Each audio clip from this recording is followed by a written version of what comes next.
Assalamualaikum warahmatullahi wabarakatuh. Kembali lagi bersama saya di pembahasan TKJ hari ini. Hari ini saya akan membahas tentang praktikum DHCP server menggunakan Cisco Packet Tracer. Pengertian dari DHCP sendiri adalah layanan yang secara otomatis memberikan nomor IP kepada komputer yang memintanya. Komputer yang memberikan nomor IP disebut dengan DHCP server, sedangkan komputer yang meminta nomor IP disebut sebagai DHCP client. Dengan demikian, administrator tidak perlu lagi harus memberikan nomor IP secara manual pada saat konfigurasi TCP/IP, tapi cukup dengan memberikan referensi kepada DHCP server pada saat kedua DHCP client dihidupkan. Maka komputer tersebut melakukan request ke DHCP server untuk mendapatkan nomor IP. Kemudian DHCP menjawab dengan memberikan nomor IP yang ada di database DHCP. Kemudian untuk cara kerja DHCP, pertama DHCP discover. Klien meminta nomor IP ke server, broadcast mencari DHCP server. Kemudian DHCP over. DHCP server bisa satu atau lebih server. Jika memang ada dua atau lebih DHCP server yang mempunyai nomor IP, memberikan penawaran ke klien tersebut.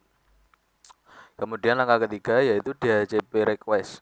Klien memilih penawaran DHCP server yang pertama diterima dan kembali melakukan broadcast dengan message menyetujui peminjaman tersebut kepada DHCP server. Kemudian yang keempat adalah DHCP acknowledgement. DHCP server yang menang memberikan jawaban atas pesan tersebut berupa konfirmasi nomor IP dan informasi lain kepada klien.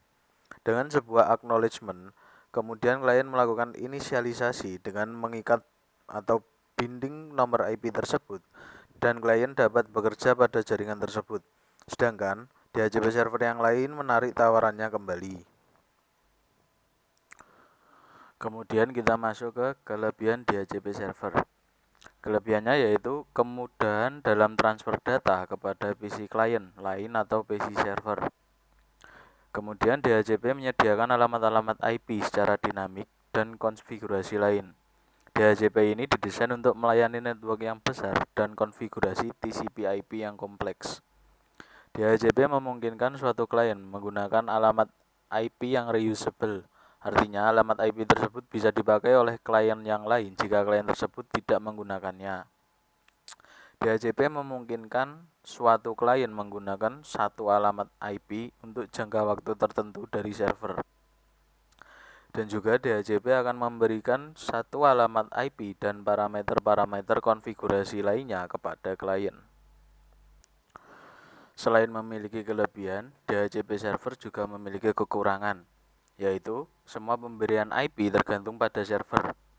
Maka dari itu, jika server mati, maka semua komputer akan disconnect dan saling tidak terhubung. Berikutnya kita masuk ke metode konfigurasi. Konfigurasi dengan ring secara random otomatis. IP pemberian IP address kepada klien secara random dan dapat berubah-ubah, namun masih dalam range IP address yang ditentukan. Konfigurasi dengan fix alamat IP address, pemberian IP address yang sifatnya tetap, value pada klien yang memerlukan data MAC address. Kemudian kita masuk ke percobaan. Pertama, skenario. Dalam percobaan ini, kita akan mensimulasikan DHCP server dan DHCP client di atas jaringan wireless bridge yang telah kita praktikumkan sebelumnya.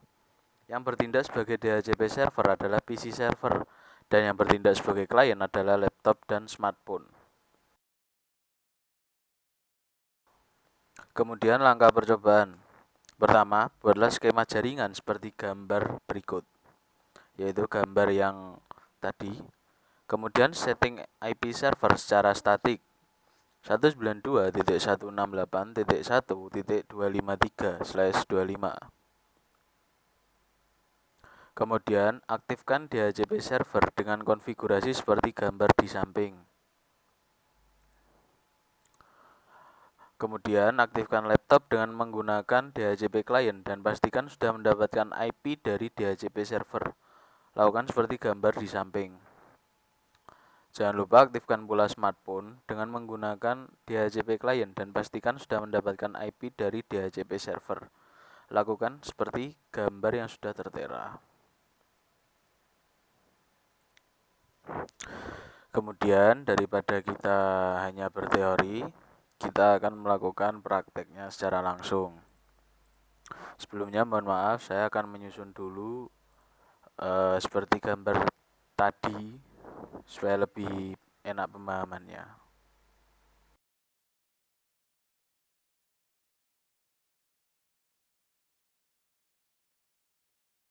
A few moments later. Oke, berikutnya setelah susunan yang seperti kemarin jadi, kita mulai untuk praktikum DHCP server.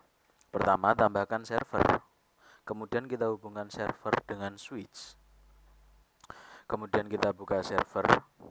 Kemudian kita klik config fast ethernet 0. Kemudian kita ganti IP address menjadi 192.168.1.253 dengan subnet max 255.255.255.128. Kemudian kita ganti ke service, kita ganti DHCP, kemudian kita klik on, kemudian kita ganti default gateway ke 192.168.1.254 dengan DNS server 33.33.33.1. Kemudian kita ganti start IP address dari 128 ke 151. Kemudian maksimum number of users diganti menjadi 50. Kemudian kita save. Kemudian setelah kita setting DHCP server, kemudian kita akses laptop. Kemudian kita klik desktop IP configuration, kemudian kita ganti ke DHCP. Jika memang berhasil, maka IP address dan kawan-kawan akan keluar. Kemudian kita masuk ke smartphone, kita masuk ke desktop, IP configuration, dan lakukan hal yang sama. Maka jika berhasil, akan keluar IP address dan kawan-kawan. Terima kasih, sekian dari saya tentang pembahasan hari ini. Jangan lupa klik tombol like dan subscribe. Dan juga berikan saran dan masukan di kolom komentar. Saya pamit undur diri. Assalamualaikum warahmatullahi wabarakatuh.